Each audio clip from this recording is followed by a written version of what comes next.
Hello, boys and girls. I'm back with a video for WorldlyWise. This week we're going to start lesson 12.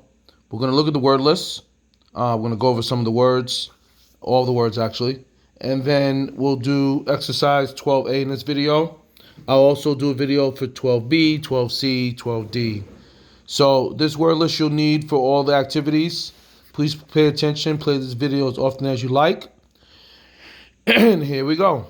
Okay, so the first word is ability. It's a noun, the power or knowledge or skill. Lanny's ability to do math problems in her head astounded her teacher. So think of abilities that you might have. You might be able to dribble the basketball well. You may be able to solve math problems in your head. You may be able to do cartwheels. You may be very athletic. Those are abilities. Next word is amiable. That's an adjective. Friendly, good-natured, and pleasant. My uncle's amiable manner put my friends at ease right away. Okay, that's an adjective, a describing word. Bliss. It's a noun. Complete joy or happiness. My idea of bliss is an afternoon on the river with my fishing rod. For me, it's taking long drives and seeing the scenery. Bliss for you might be going to the beach or playing a favorite sport. Now, the word blissful comes from the word bliss, but blissful is an adjective. So it describes something that's a feeling that's very happy or joyful. The proud parents wore blissful smiles as they watched their son graduate. Caressed. To touch in a tender or loving way. Sean caressed the baby's forehead gently as it lay sleeping. That's the verb. The noun version is a tender or loving touch or kiss. So the kitten brushed against my cheek, felt like a caress. Here it's being used as a noun, and the first sentence is being used as a verb, so you can hear the difference. Okay, clutch. The verb means to grasp or hold tightly to. Marco clutched his chair as he watched his team in the playoffs. Noun, it's the part of a machine that connects and disconnects the power from the rest of the machine. Before changing gears in a standard shift car, my mom steps on the clutch. So if any of your parents, they drive a manual transmission car, they'll have a stick shift in the middle where they'll control the gear. They'll put it in first gear and second gear. Well, there's a pedal at where their feet are, and there's three pedals. One's for gas, one's for the brake, and then the other is the clutch. And the clutch you press to change gears. So that's the noun. That's the machinery part. Next word is coax. Verb, to persuade or urge in a gentle way. So it's like to really convince someone. I coaxed my baby sister to hold my hand as we crossed the street. So you don't coax them in a harsh way or a strong way. You do it very gently. It almost feels like you're not persuading at all, but you're doing it very gently. Okay, furious. Adjective, very, very angry. Not just mad, I mean extremely angry. The emperor was furious when he realized how the two tailors had tricked him. Yes, from the emperor's new clothes. That story we read in a couple of lessons behind. 2, very fast, strong, or wild. I was confused by the furious activity going on in the kitchen. Or you could say the car drove furiously down the road. Now, fury is the noun. That means to have great anger. Che's uneasiness turned to fury when he learned how completely he had been tricked.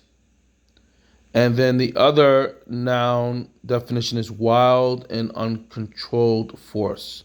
The fury of the storm was far greater than had been forecast. So think of situations that might cause you to feel fury. What might make you so angry that you might lose your temper. That's what fury feels like. To be furious is to have extreme anger, not just mad, very angry. All right, next word, gesture.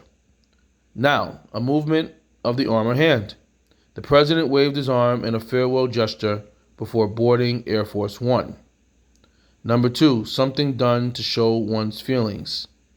Asking you to the birthday party was Dolores' gesture of friendship. So you can also move your hand as a gesture like this. Come on, let's go. Or you can gesture people to do something. And then the verb is to make a movement of the arm or hand.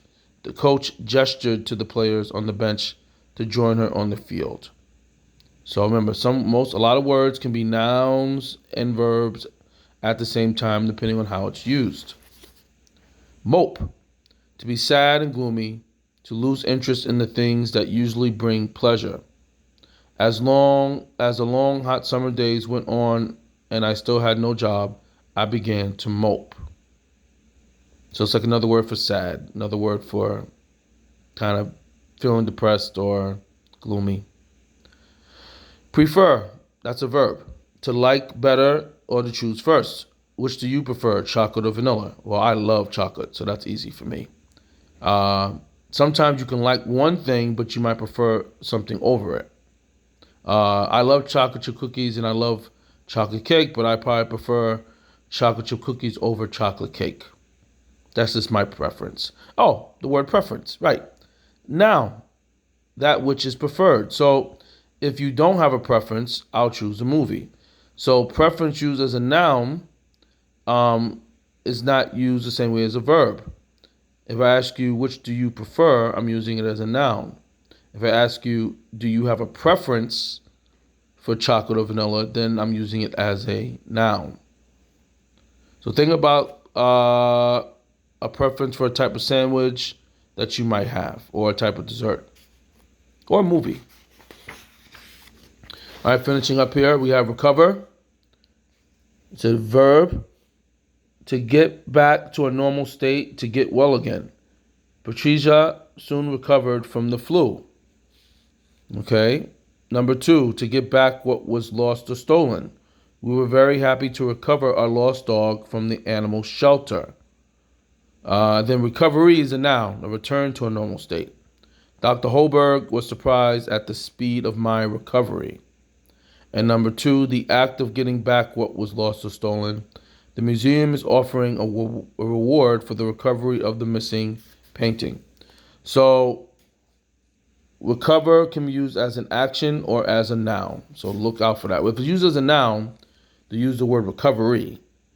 If it's used as a verb, they'll use the word recover or recovered. Replace, to take the place of. Who will replace Mr. Myers when he leaves the school? To put back in place. When you are done with the encyclopedias, let the librarian replace them on the shelves. Okay, and then replacement is a noun, a person or thing that takes the place of another. If Habib cannot play soccer on Saturday, our team will need a replacement. So replacement, just like recover, replacement is the noun version of replace.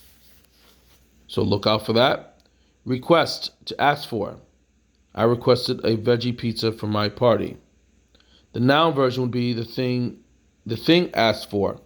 The band leader agreed to play our request. Separate, to set or keep apart. Whenever the twins start fighting, my mother separates them. And then the adjective, not together, not joined. The twins asked if they could have separate bedrooms. Okay, and then the last word is shun, to take special pains to avoid or to keep away. Leon causes bullying when his classmates started to shun him. So there are your words. Let's review them again. We have shun, separate, request or requested, replace or replacement, recover or recovery, prefer or preference, mope, gesture, furious or fury, coax, clutch, caress, bliss or blissful, amiable, and ability. Okay, look out for my other videos on Worldly Wise this week, and replay this as often as you need to. Okay, bye now.